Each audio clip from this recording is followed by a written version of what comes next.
Our first speaker this morning is Dr. Deirdre Sharkey. And I've had the privilege of working with Deirdre as a board. She's amazing. And I'm continually thankful to be able to learn with her. So please welcome Dr. Deirdre Sharkey.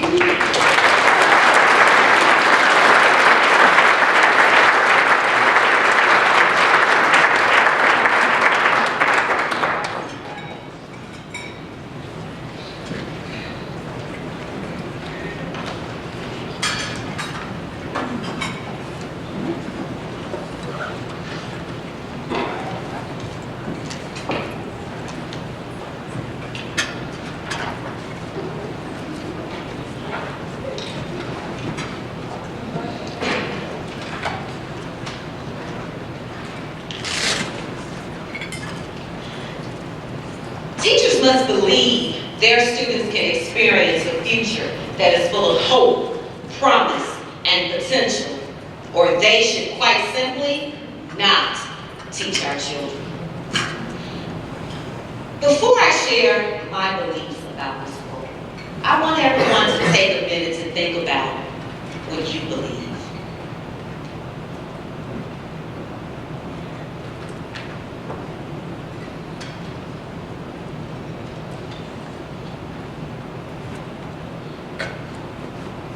I want you to take a minute and turn to the person beside you. We'll take 2 minutes actually, and share your thoughts about this book.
And those teachers will not do whatever it takes to make sure that our students are confident, connected, cared for, and competent.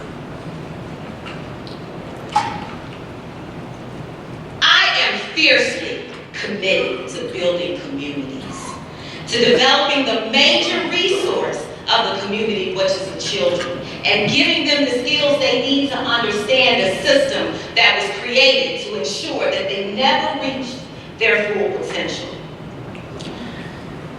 I believe that our actions are driven by our beliefs. I believe that if you want to get to the core of why a school is failing or performing for that matter, you must get to the knowledge, the motivation, and the beliefs of the people in the school community. I've spent the majority of my career in education in failing schools. And while there are some differences in terms of the levels at which each school was failing, what was consistent were the conversations held by the adults. Those conversations sounded something like, well, these students can't.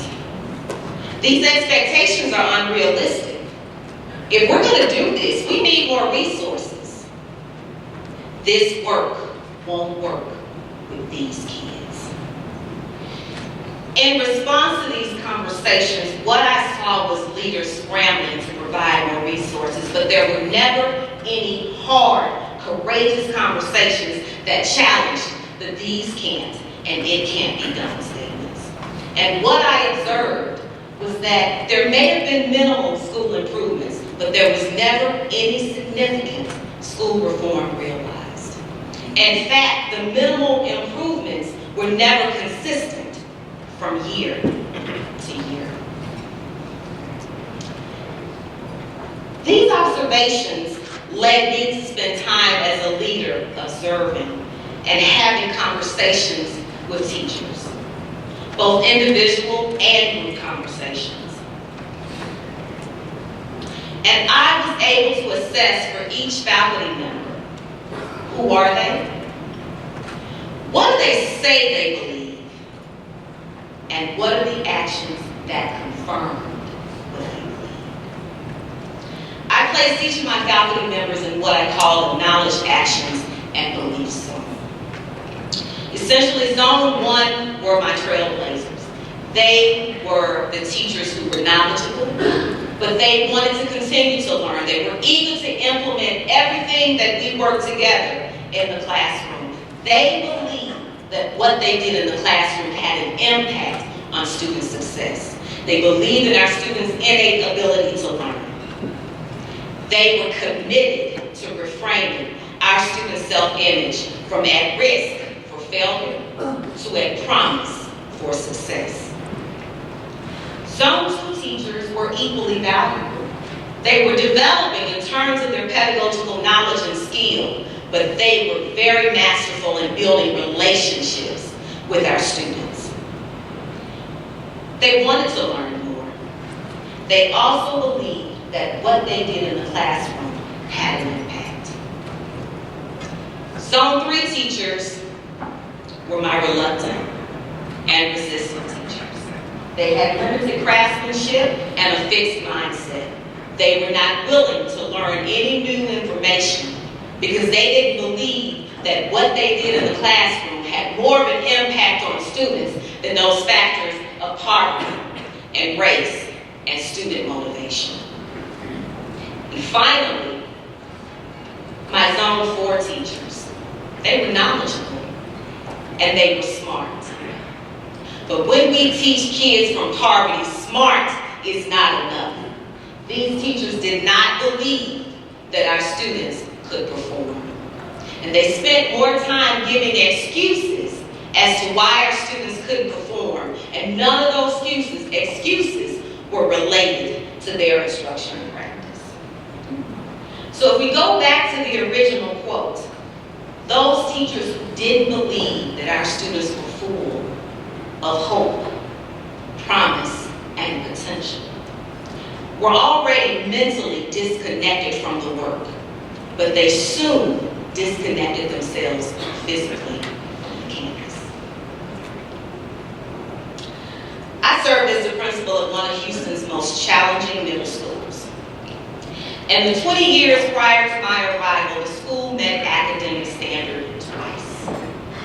This school was over 95% economically disadvantaged, 75% African American, 23% Hispanic. We had a special education by 20% of our student population received special education services. 11% were left, and we had a 37% mobility rate. Now I'm looking at your faces and you're thinking, wow, these are some pretty promising demographics. But when you think about it, they were promising. Our data was so low, we had nowhere to go but up. During this conference, we're going to talk a lot about how racial differences in schools is a factor that's contributing to our student academic performance. But in this instance, my teachers' demographics mirrored the students. I make this point because many of you may be serving in schools where there's little racial diversity. So you may have a challenge over the course of the conference trying to make connections with how this racial diversity conversation applies to you. My school is a good example of how socioeconomic status and cultural differences between teachers and students can have very similar negative outcomes for students that race does. I'm an African American woman who has been guilty of assimilating and wanting to reap the benefits of social class privilege. But as an African American leader serving African American students, I had to challenge my own biases and assumptions and beliefs about poverty, because the majority of my population was economically disadvantaged. In turn, it was my moral and ethical responsibility to also challenge the beliefs and the assumptions and the unconscious biases of my teachers. I was charged with turning this 20-year failing school around. Significant improvements had to be made in 1 year with complete turnaround in 3. I don't have the time to tell you everything I did to make improvements, nor can I describe all the layers of challenges that were present. But I believe that most of you can imagine what happens in a school when there is a culture of failure. There are more discipline referrals and suspensions than there are students in the building. There's a lack of trust and respect among the adults and the students. There is also this low self-efficacy among the students. I would argue that this is generally why most school turnaround efforts remove all the teachers and the leaders from the building. By the time you've experienced failure for so long, the motivation and the hope to do anything different to change the situation has been lost, and ultimately we get to blaming the students for all the reasons that our schools are failing. So the efforts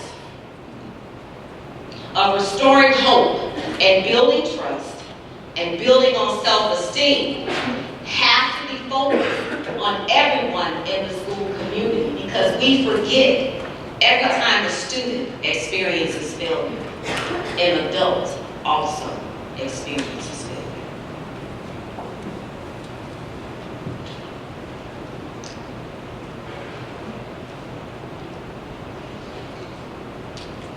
Tackling a 20-year problem and making a promise to the adults and the students in the community that it would be measurably better in 3 years takes a fierce commitment to equity and excellence.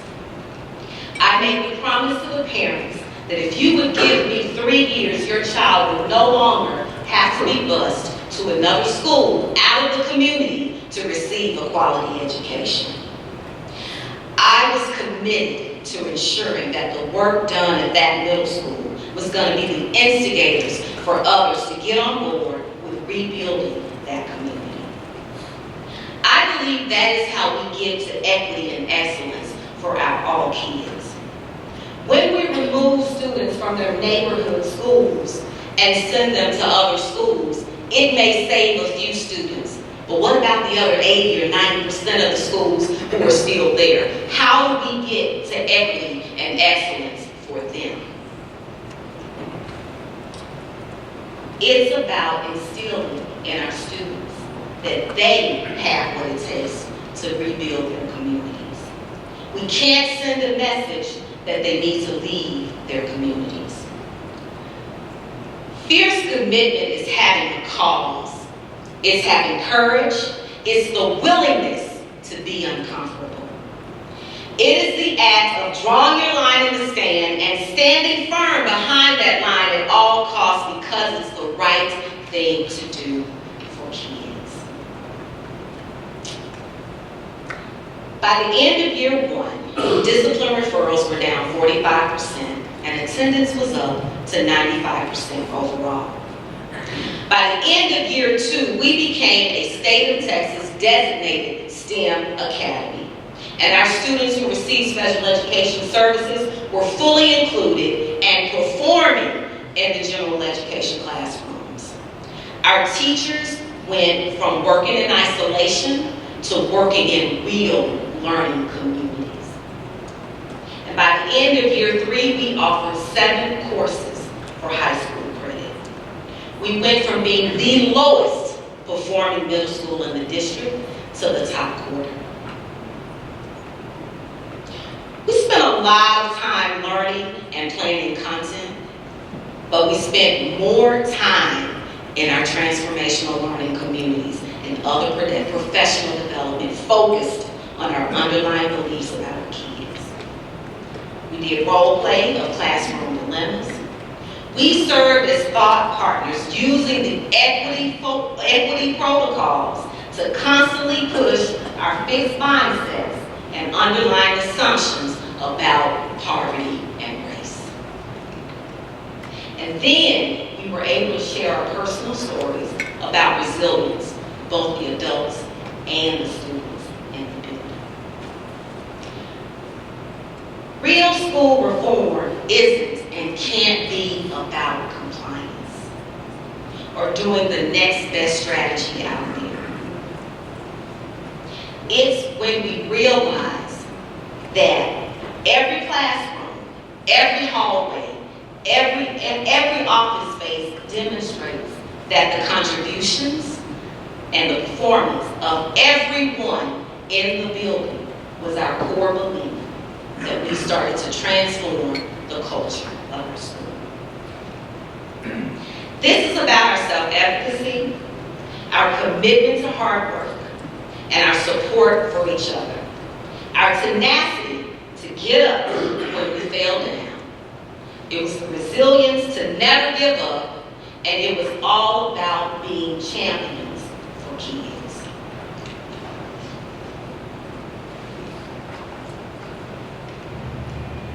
I'm fragile. I feel pain.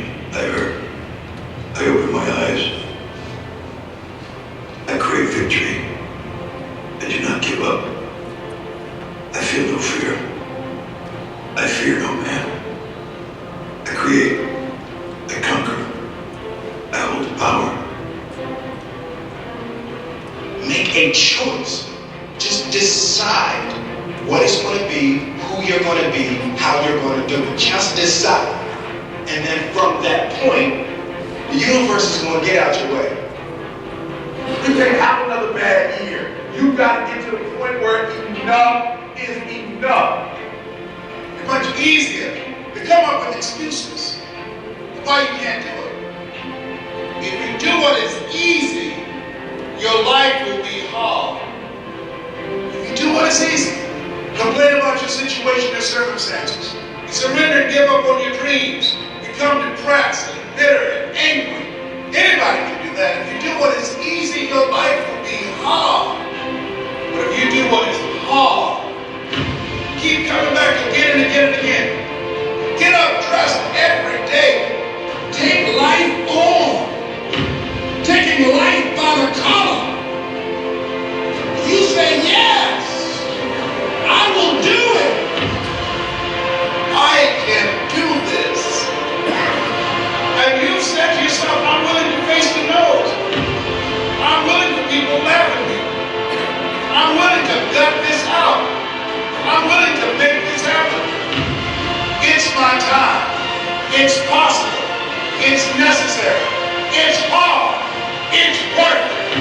I'm going to do whatever it takes. I can do it. If anybody's ever done it at any point in time in history, then what's possible for one, it's possible for me, and I'm going to do it. And if you do that over and over and over again, your life will be easy.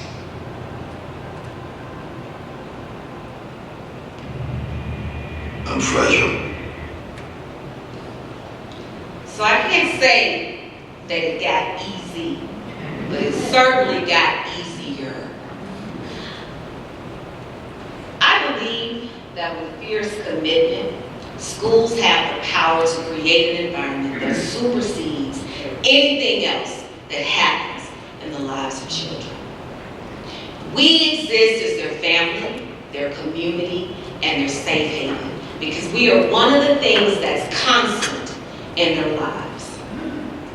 For me, that's huge. But we must make sure that the constant we provide for them is safe, empowering, respectful, culturally responsive, and most importantly, academically demanding. Fierce commitment to equity and excellence starts with our beliefs. Some of us say that all children can learn, but they're not motivated to put forth the effort. Some even say that children can succeed when parents are involved. Commitment to equity and excellence, we say all children can succeed, and it's our job to make sure that they do.